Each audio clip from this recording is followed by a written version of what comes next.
Alright, this will be a very quick tutorial on how to use the Fleet Simulator in its current form. I just want to show myself actually downloading this. I do have this because I just downloaded it, but I'm going to download it again just so you can see what you have to go through when you first download it. I'm going to put it into this RuleWave Sim folder. I have already the starter pack here, which I will extract. And once you have all these files in the same directory, you can just go ahead and run the simulator here. And this will come up. You just say more info and run anyway, and it'll allow you to run. Hooray! And now this log.txt is generated, and now this was a battle at 26,000 yards, so pretty long range, and it looks like these are identical fleets except for one has 5 dreadnoughts where the other one has 4.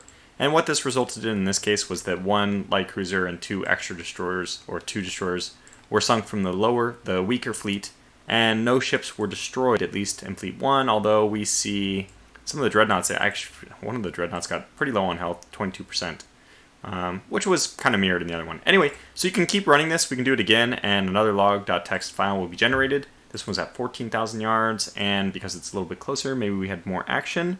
In fact, Fleet 1 actually lost this one. They lost a light cruiser and 2 destroyers, and Fleet 2 lost only a destroyer. You can see pretty conservative results. We haven't had a dreadnought lost yet. That's intentional.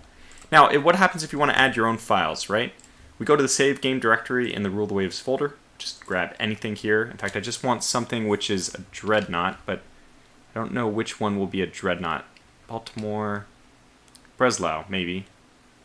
Like, Kentucky. Kentucky should be a dreadnought. In fact, what we can do is get this very late refit so that it has a chance of being a very long name, but hey, it's with it'll read it. This is the good news. I'm just going to open this fleet2.txt by hand. It's text. This is actually a comma-separated value file, but you don't need to know or care about that. Now let's take this ship design file. I'm going to copy the entire thing in and replace the Fuji oak tree with this Kentucky long name. So if you did this actually in Excel and you made sure to open it as a comma-separated file, or that you choose the comma as the delimiter, it'll be probably easy just to drag this down and copy paste it to all of them. Anyway, so this is it. What I want to do is this is the Ken one.